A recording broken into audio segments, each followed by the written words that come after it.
Pinakamatinding naiisip niya ay baka nagpakasal na sina Lemuel at Myrna. Wag naman sana, bulong niya sa sarili. Eksaktong 1 linggo nang dumating na sa Manila si Lemuel. Pinuntahan niya si Raquel sa tinutuluyan nito.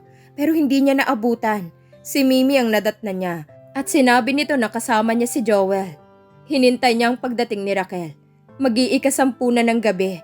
Umasim ang mukha ni Lemuel pagkakita kay Joel. Nakahalata naman si Joel. Hindi maganda ang timpla ng mukha ni Lemuel. Nagpaalam agad ito sa kanila. Wala silang imika nang pumasok sila sa loob ng kabahayan. Parehong may kinikimkim na sama ng loob. Si Raquel dahil sa pamamalagi ni Lemuel ng halos 1 linggo sa Bacolod, ni hindi niya alam kung ano ba talaga ang nangyari. Wala silang komunikasyon. Si Lemuel masama ang loob dahil ang sumalubong sa kanya ay kasama ni Raquel si Joel. "San kayo galing?" Sa wakas ay nagsalita si Lemuel. Pero hindi ito nakatingin kay Raquel. Tinalikuran niya ito. Nakadungaw sa bintana ang lalaki. Hindi siya umimik. "I said, where have you been?" Medyo tumaas na ang tono ng lalaki. Nagulat siya sa naging reaksyon ni Lemuel. "Walang masama kung pagbigyan kong invitations ni Joel na mag-dinner kami." Paliwanag niya dito. "Walang masama? Ganyan ba ang ginagawa mo kapag wala ako? Lagi kang sumasama sa Joel na yon para lumabas?" Nito sa mataas na tono. "Wala kaming ginagawang masama ni Joel." Nagtaas na rin siya ng boses. "Wala? Anong malay ko? Pinagbibintangan mo ba ako?" Argumento niya. "Ikaw ang makakasagot sa tanong mong yan." Ani ni Lemuel. "Wala ka ng tiwala sa akin. Dapat ngang magpasalamat ka kay Joel sa mga ginagawa niya." Napakunot ang noo ni Lemuel. "Anong magpapasalamat ang pinagsasabi mo?" "Dahil pinupuno niyang mga pagkukulang mo sa akin. 1 linggo ka sa Bacolod, ni hindi ko alam kung anong nangyayari sa'yo. Para akong maloloka, kung ano-anong iniisip ko. Narito si Joel para i-comfort niya ang sarili ko. Tapos ngayon kung ano-anong iniisip mo sa amin." Halos maiyak siya sa pagpapaliwanag. Biglang naisip ni Lemuel ang mga pagkukulang niya kay Raquel. Siguro kung kabaligtaran ng sitwasyon, ganoon din ang magiging pakiramdam niya kung sakali. Laging nag-aalala. "Okay, I'm sorry. I'm really sorry." Nilapitan niya si Raquel at niyakap. Tuluyan ang napaiyak si Raquel.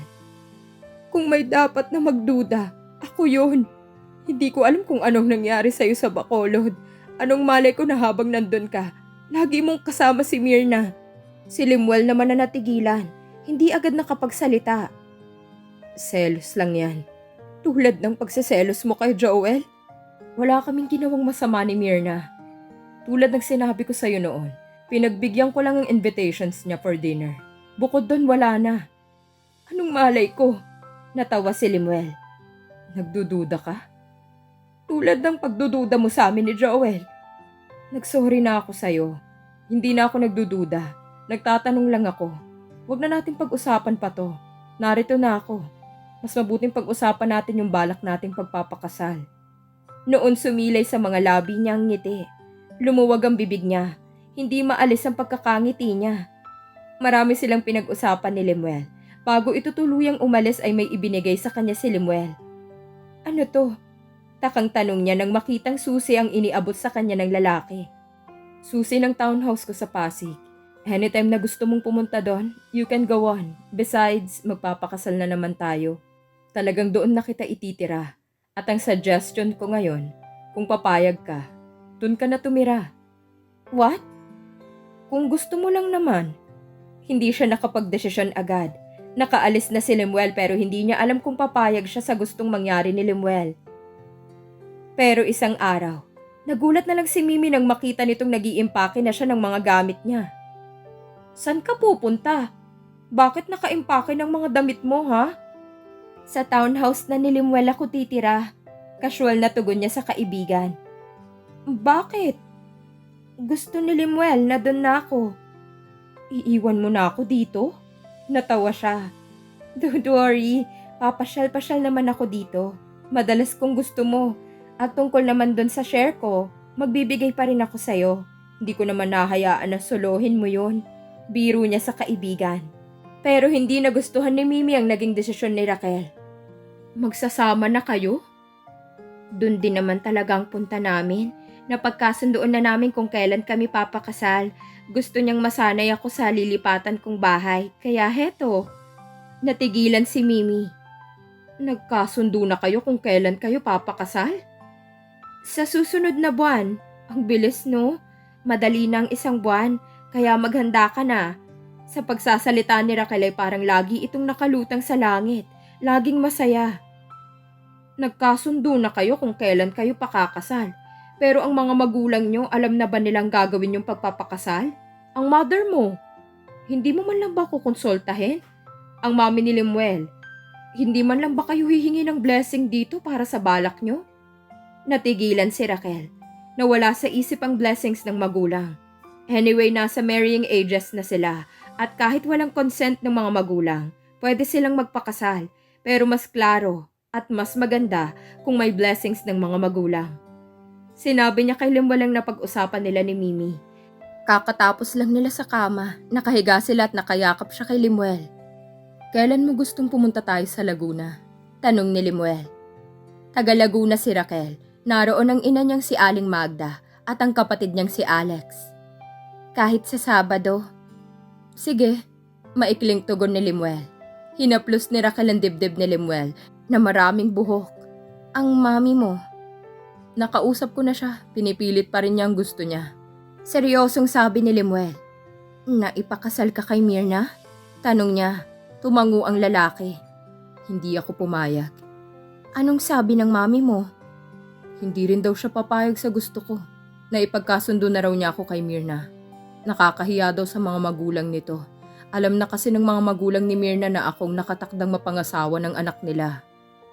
Iniisip nila yung kahihiyan nila, pero yung damdamin mo, hindi man lang nila naisip. Sinabi ko na rin yan kay mami. Ang sabi nila, napapag-aralan daw ang damdamin. Matututunan ko rin daw mahalin si Myrna. Sinabi ko rin sa mami na may minamahal na ako. Ikaw yon, Raquel. Lalong humigpit ang pagkakayakap niya sa lalaki. Tulad na napag-usapan nila ni Lemuel, pumunta sila sa Laguna sa San Pablo. Kinausap ni Lemuel ang ina niyang si Aling Magda para hingin ang kamay nito na magpapakasal sila ni Raquel. Abay, kung yan ang balak niyo, wala akong tutol. Nasa hustong gulang na naman kayo. Ani ni Aling Magda na halos 50 anyos na ang edad. Kung tutuusin, nasa hustong gulang na nga naman sila. Si Lemuel ay 27 at si Raquel ay 24. May trabaho at si Lemuel ay may sariling negosyo. May sariling auto supply sa Dakong Banawe. Umaangkat ito ng mga imported na spare parts. Masasabing pareho na silang stable.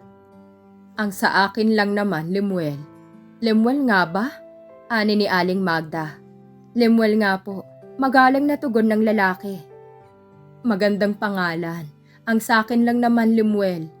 Gusto kong pakisamahan mong mabuti si Raquel. Nag-iisang babae ko yan. Hindi ko po pababayaan si Raquel. Inay na ang itawag mo sa akin simula ngayon. Sambit ni Aling Magda. Hindi ko ho pababayaan si Raquel, inay. At ubiling sabi nito. Kailan niyo babalak na pakasal? Tanong ni Aling Magda. Plano ho namin ni Raquel ay sa susunod na buwan. Si Lemuel. Bakit naman biglang-bigla yata? Hindi nila masabi ang tunay na dahilan. Matagal na namin plano ito, inay. Hindi lang namin nasabi agad sa inyo. Pero ang mga dapat asikasuhin ay naayos na namin ni Lemuel. Isa pa ho, simple lang naman ang kasal na gusto namin ni Lemuel. Alam na ba ng mga magulang mo ang tungkol sa pagpapakasal nyo? Tanong ng ina ni Raquel. Nagkatinginan sila ni Lemuel. Oh, alam na niya. Bakit niya? Muling tanong ni Aling Magda. Ang mami ko na lang ho kasi ang buhay. Wala nang father mo? Usisa ni Aling Magda. Oho. Biglang naghari sa kanilang katahimikan. Ano ngang pangalan ng mami mo? Wala sa loob na naitanong ni Aling Magda. Rosario ho. Magalang na sagot ng binata. Natigilan si Aling Magda. Parang biglang may naalala. Rosario. Halos pabulong nasabi nito sa sarili. Napuna ni Raquel ang pag-iisip ng ina. Bakit ho, inay? Tanong nito. Wala, may naalala lang ako. Nalilitong tugon ni Aling Magda. Kung naayos na pala ninyo ang lahat, di wala na palang problema. tuloy ang kasal. Nagkatinginan sina Limuel at Raquel, iisang nasa isip. Kung alam lang ni Aling Magda, may malaki silang problema, ang ina ni Limuel. Kung pakakasal sila, siguradong hindi dadalong ina ni Limuel. Tutol si Mrs. Rosario Garcia sa sinumang babaeng pakakasalan ni Limuel, maliban kay Myrna. Hinihintay na lang nilang araw ng kanilang kasal. Lahat ay naayos na. Masasabing ang araw na lang ng kasal ang hinihintay. Kung tutuusin, talagang mag-asawa na sila kung titingnan. Nagsasama na sila sa iisang bubong. Sa townhouse ni Limuel, at lalo pang naging ganap ang pagiging mag-asawa nila nang may ibalita si Raquel kay Limuel. Tuwang-tuwa si Limuel sa sinabing balita ni Raquel. Totoo, hinawakan ni Limuel si Raquel sa bewang at itinaas ito. Magiging tatay na ako? Limuel, baka mabitawan mo ako. Ibaba mo nga ako. Natatawang sabi ni Raquel. Sige ka, kapag nabitawan mo ako, baka kung mapano magiging baby natin. Ibinaba siya ni Limuel sa kama. Ulitin mo nga ang sinabi mo. Excited na tanong ng lalaki. Idinikit pa ang tenga sa dakong sinapupunan ni Raquel. Pinapakiramdaman. Nagpatingin ako sa doktor. Positive. Napasigaw na naman si Limuel. Magiging daddy na talaga ako. Anong ipapangalan natin sa bata? Tanong ni Raquel. Isusunod ko sa pangalan ng daddy ko at sa pangalan ko. Pwede ba yun? Natatawang tanong nito. Pagsasamahin ko ang pangalan ng daddy ko at pangalan ko. Lorenzo ang ibibigay nating pangalan ni baby. Paano kung babae pala to? Muling tanong ni Raquel. Natigilan si Limuel. Nag-iisip. Oo nga pala. Di gawin nating Micaela Lorena. Ang ibig sabihin ng Micaela ay who is like God. Ang ibig sabihin naman ng Lorena ay a crown of laurel leaves. Lorena is a feminine name of Lorenzo. Sige na nga, bahala ka na nga. Napayakap siya sa lalaki. Walang kapantay na kaligayahan ang nadarama nila ng mga sandaling yon. Masasabing ganap ang pagiging pagsasama nila. Pero sabi nga, kapag nakadama ka ng sobrang tuwa, may kapalit ding kalungkutan. Mga bagay na hindi inaasahan na maaaring ikasasama ng loob mo. At nangyari nga itong araw kay Raquel. May nag-doorbell. Buong akala niya ay si Limuel ang nag-doorbell. Laking gulat niya nang bumulaga sa kanyang isang aristokratang babae na halos kasing edad ng kanyang nanay. Tad-tad ang suot na alahas sa katawan na akala mo may sakit sa atay, naninilaw sa suot na alahas. Ni hindi ito ngumingiti, titig na titig sa kanya. Sinisino siyang mabuti. Parang itinulo sa kanyang pagkakatayo nang makita niya ang kaharap. Halos nahulaan na kasi niya kung sino ang kaharap niya ngayon. Mrs. Garcia? Napalunok siya pagkatapos niyang banggitin ang pangalan ng kaharap. Si Limuel, tanong nito at pumasok sa pinakasalas ng bahay. Hindi pa ho dumarating. Garalgal na tugon niya. May nilingon ng ina ni Limuel sa may pintuan. Goring! Sigaw nito. Isang lalaking halos 50 taong gulang ang bumungad. Senyora, tipong takot na tugon nito. Tulungan mo ang senyorita Myrna mo sa pagdadala ng mga gamit dito. Sigaw nito sa driver. Opo. Nang makabalik ang driver, kasama na nito si Myrna. Bitbit ang isang maleta na may lamang mga damit nito. Nakatingin sa kanya si Myrna. Parang itinulo sa kanyang pagkakatayo si Raquel. Hindi makakilos. Nakatingin din siya kay Myrna. Ngayon lang niya nakita ang Myrna na ito. Maganda si Myrna. Mestisahin. Pwedeng maging modelo. Hindi sila nagkakalayo sa taas at ganda. Palaayos nga lang si Myrna, kaya mas magandang tingnan ito kaysa sa kanya. Aral ang mga kilos ni Myrna. Nang lapitan siya nito, pinagtaasan siya ng kilay. You are Raquel Velarde? Taas ang kilay na tanong nito. Sunod-sunod ang tango niya. So, kawawa ka naman. Sa ayaw at sa gusto mo, maaari ka nang lumaya sa lugar na to. Wala kang karapatang manatili dito. You're nothing. At kung inaakala mong matutuloy ang kasal niyo ni Limuel, nagkakamali ka. Sa akin pa kakasal si Limuel. Sa akin siya nababagay. At hindi sa tulad mong hampas lupa. Taas pa rin ang kilay nito habang nagsasalita. Si Mrs. Garcia naman ay nakatingin lang sa kanila. Patuloy siyang sinusuri nito. Halos hindi niya makayanan ang pressure na nadarama. Wala siyang kakampi. Wala si Limuel. At maaaring may mangyaring hindi maganda kung mananatili pa siya sa lugar na ito. Nang kumilos siya, Lumabas siya ng townhouse at hindi tiyak kung saan siya pupunta. Habang papalabas siya ng townhouse ni Limuel, narinig pa niyang malulutong na halakhak ni Myrna, nalalait na mga halakhak. Sumabog ang luha niya habang pabilis ng pabilis ang mga hakbang niya. Iisa lang ang tinatawag niya, si Limuel. Bakit kung kailan kailangan niya ang lalaki, saka naman hindi ito makontak? Sa apartment niya sa dating tinutuluyan siya pumunta. Nalaman ni Mimi ang dahilan kung bakit siya napasugod dito. Tama lang ang ginawa mo na umalis doon. Baka hindi lang panlalait ang gawin sa'yo ni Myrna. Baka saktan ka pa nito. Hindi ako papayag na saktan niya ako. Lalabanan ko siya. Tiimbagang nasabi niya. Yan ang gusto ko sa'yo. Palaban. Ang isipin mo ngayon kung anong gagawin mo habang nandirito mga malditang yun. Gusto kong makausap si Limuel. Sigurado akong bukas ay nandito na yon. Alam naman nun kung saan ka hahanapin. Dito na lang muna ulit ako, Mimi. Ikaw lang naman ang umayaw dito. Kaya nga dito muna ako eh. Ikaw, total hati naman tayo sa renta rito eh. Biro pa ni Mimi. Inasahan niyang maaga pa lang ay pupunta na si Limuel sa apartment na tinutuluyan nila ni Mimi. Pero 10:10 na ng umaga ay hindi pa rin dumarating si Limuel. Hanggang sa makapasok na sila ni Mimi sa opisina ay walang dumarating na Limuel. Naisip niya, baka napigilan ito ng ina, baka pinagbantaan. Itatakwil kaya? Hindi bibigyan ng mana o aalisan ng lahat ng karapatan. Magulong isipan ni Raquel. Marami siyang naiisip. Buong maghapon siyang walang nagawa sa opisina. Buong maghapon ding hindi niya nakita o nakausap man lang si Limuel kahit sa telepono. Pero hindi siya nawalan ng pag-asa. Pinauna niya na si Mimi. Magbabaka sakali siyang baka dumating si Limuel. 1 oras na siyang naghihintay nang dumating si Limuel. Nang buksan ni Limuel ang pinto ng kotse, ay mabilis siyang sumakay. Pinasibad ni Limuel ang sasakyan. Sa Rojas Boulevard sila pumunta. Nanatili sila sa loob ng kotse. Hindi na muna ako uuwi doon. Ani ni Limuel. Ang tinutukoy nito ay ang townhouse. Halos alam na niya kung bakit ayaw niyang umuwi doon. Bakit? Kahit alam na niya ang dahilan. Nag-away kami ng mami. Pinipilit pa rin niya ang gusto niya. Inabutan nga niya ako kahapon doon. Hindi ko matagalan ng panlalait sa akin ni Myrna. Umalis ako. Ayokong maging bastos sa harapan ng mami mo kaya minabuti ko na lamang na umalis ako. It's okay. Mas mabuti yon kaysa magkaroon ng di magandang pangyayari sa bahay na yon.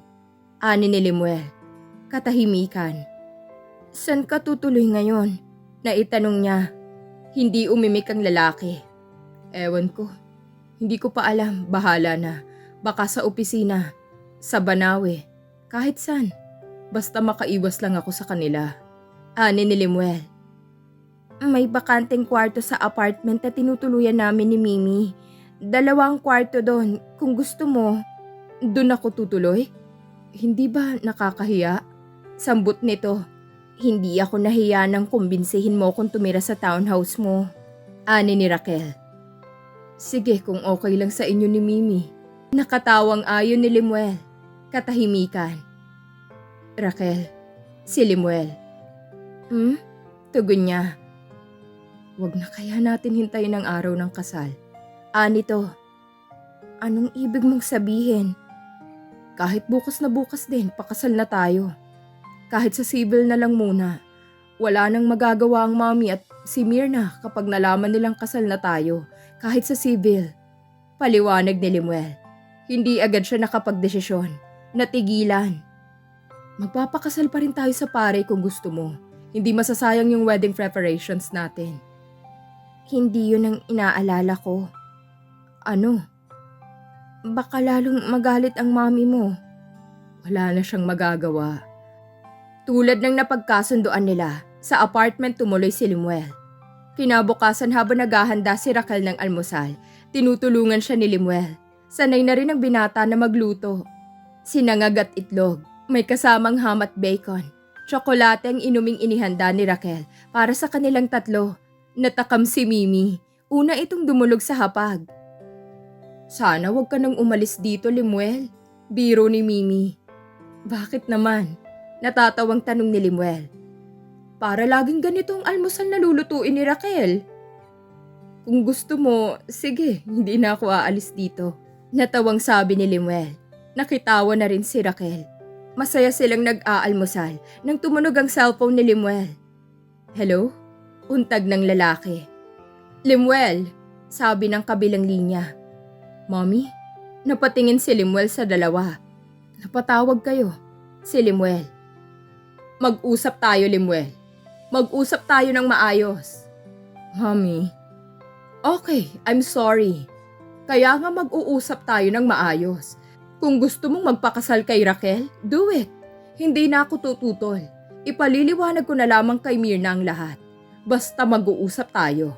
At kung maaari gusto ko ring makausap si Raquel. Nagliwanag ang mukha ni Limuel. Napatingin siya sa kinaroroonan ni Raquel. Napangiti ito. Nagtataka naman ang dalawa. Okay, Mommy. I'll do it. Kung gusto mo. Ngayon din ay isasama ko si Raquel dyan. I'll be waiting for you, son. See you, Mommy. Saka ini-off ang cellphone. Lumapit ang lalaki sa dalawa. Ibinalita ang napag-usapan nilang mag-ina. Bakit yata biglang-bigla ang pagbabago ng isip ng mami mo, Limuel? Tanong ni Mimi. Siguro hinaisip niya na wala na siyang magagawa sa naging desisyon ko. Napakasalan si Raquel. Nag-iisa niya akong anak at hindi siya papayag na magkasamaan kami ng loob. Hindi papayag yun na basta na lang kami magkakahiwalay ng masama ang loob sa isa't isa. Kinakabahan pa rin ako. Ani ni Raquel. Ngayon ka pa kakabahan? I think na natanggap na ng mami ang lahat. Humanda ka at pupunta tayo sa mami ngayon.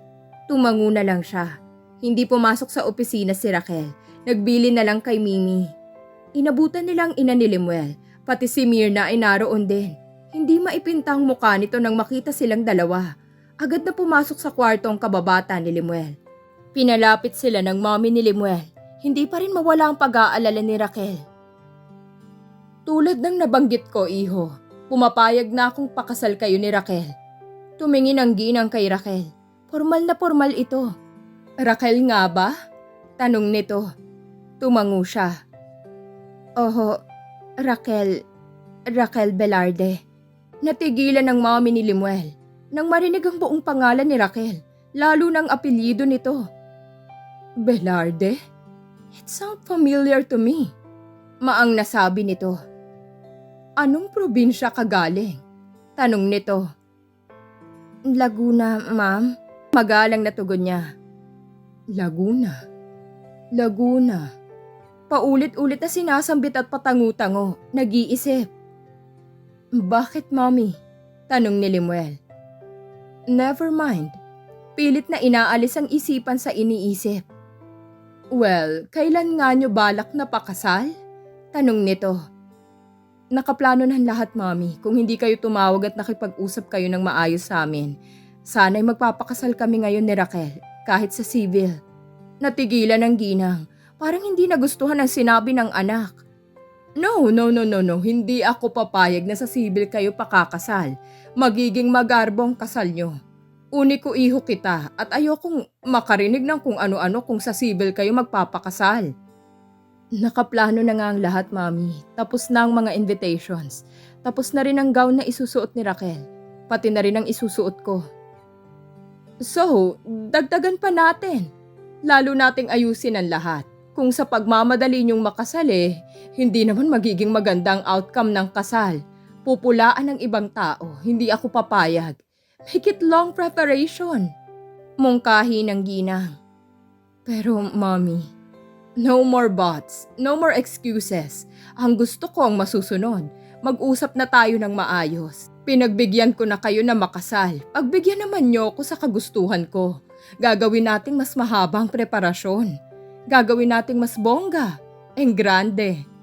Nagkatinginan ng dalawa. Hindi makapagpasya si Raquel. Ayaw niyang pangunahan si Limuel. Ipinaubaya niya na dito ang pagpapasya. Okay, mommy. It's up to you. Besides, kayo naman ang gagastos. Nakuha pa ni Limuel na magbiro. Ngumiti ang ginang. Pero kung susuriin lang mabuti ni Limuel at Raquel ang kalooban ng ginang, makikita nila na may binabalak ito. Kung ano man yon, ito lang ang nakakaalam. Pero si Raquel hindi niya maarok ang kalooban ng mami ni Limuel. Hindi maalis sa isip ang pag-aalala sa kagustuhan nito na mahabang preparasyon ng kasal. Para bang binigyan niya ng pagkakataon ng ginang na makapag-isip kung paano sila papaghiwalayin nito. Yun ang analysis niya. Hindi lang niya masabi kay Limuel at baka hindi nito magustuhan. At isa pa, buntis siya. Maaaring magkaroon pa ng dahilan ng ginang para naman ipagpaliban ang kasal nila. Kapag nakapanganak na siya, saka na lang ituloy ang kasal. Natatakot siya sa maaaring mangyari. At bago sila umalis ni Limuel sa townhouse, nakita niyang lumabas ng kwarto si Myrna.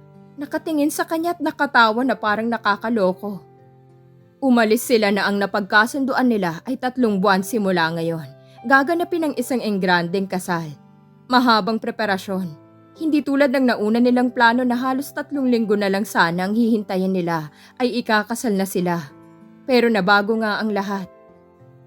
Kakausapin ko na lang mga taong dapat kausapin. Pasasabihan ko sila na nabago ang date at araw ng kasal natin. Ani ni Limuel habang tumatakbo ang kotse nito. Walang response si Raquel sa sinabi ni Limuel. Nasa isip pa rin niyang pag-aalala. At dito na po nagtatapos ang kabanata ng ating kwento. Huwag kalimutang i-like, i-share, at mag-subscribe para updated ka sa susunod na episode. Kita-kits sa next chapter.